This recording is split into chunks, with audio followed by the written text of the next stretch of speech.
Oi, oi, alright, how's it going? I'm Grant, you're you. This is Doodle Review coming through with a new album to have a spin and chat some faff about whether I like it or not, really. Today we're talking about this cheeky little album that Mike slipped out a couple of weeks ago. It's called Pinball.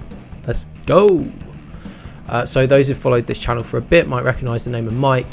He dropped 2 albums pretty much back to back at the end of last year, 2 great albums.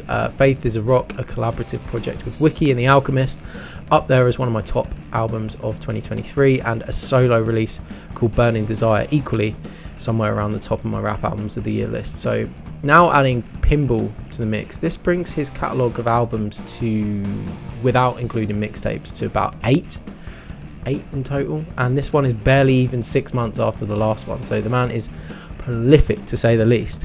This latest record sees the MC partner up with New Yorker Tony Seltzer on production duties to deliver a lightweight but substantial 11-track 21-minute album.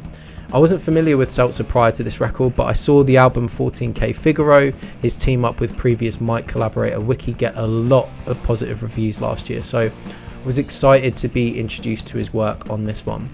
I found the style he brings to the instrumentals on Pinball really interesting. He has a real talent for layering lots of quite vague melodic tones, atmospheric samples and synth pads to immerse the listener in a certain vibe, and then just dropping these hooky elements that just barely kind of poke their head up from out of the instrumental soup, but either complement or contrast the underlying layers such that they still really hit. Take the opener 2-door for instance. You have these kind of psychedelic long drawn out pads.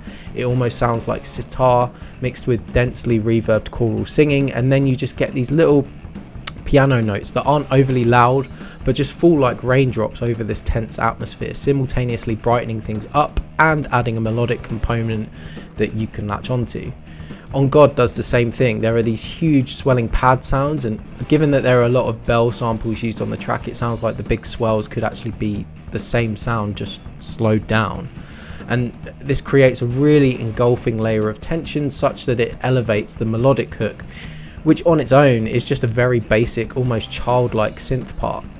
On Skrr you have these soft chill electric piano chords, and then just in the background there are these high pitched, heavily reverbed, gated kind of string sounds that almost sound like sonar, and they just repeat the same note, building the tension until at the end of like 64 bars or whatever it is, they finally add a few extra notes to make it a little melody.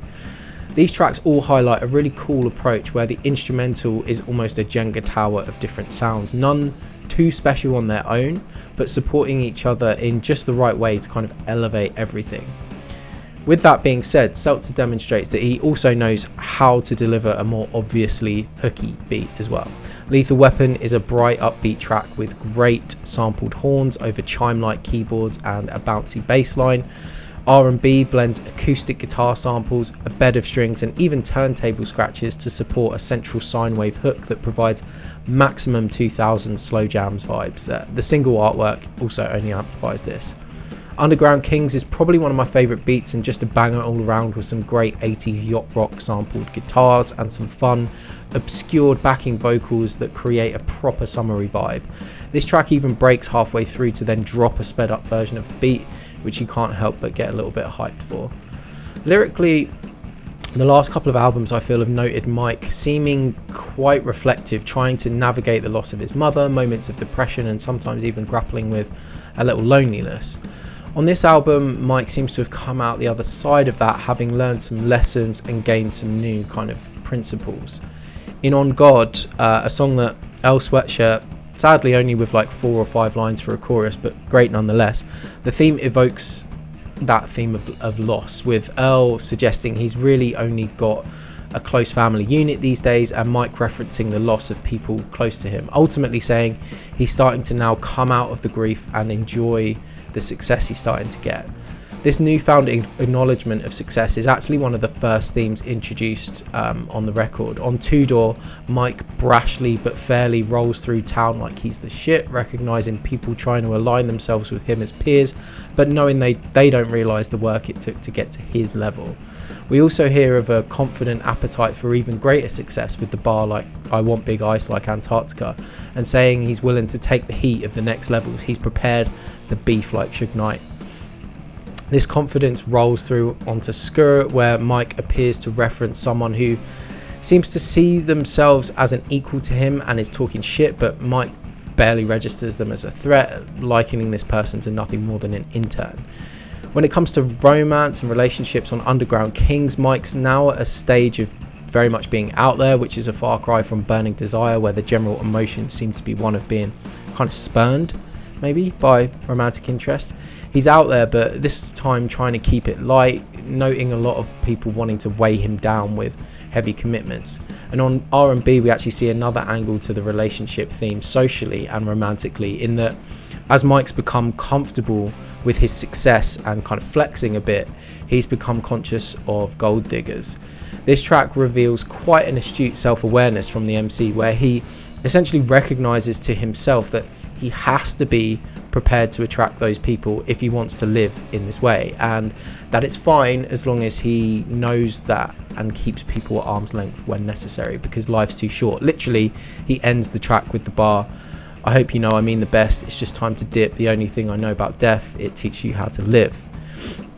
The track Pinball, a little later, kind of reinforces this with lyrics that talk to the idea of being able to say I love you before I trust you.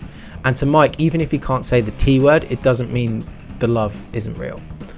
Overall, I've loved Pinball though. There are a couple tracks in this set that don't hit as hard as others, like 100 Gex and Reminiscing. Both are interesting, and the latter especially has a beat made with some cool classical and impressionistic piano, but neither are kind of setting my world on fire in the same way as other tracks here.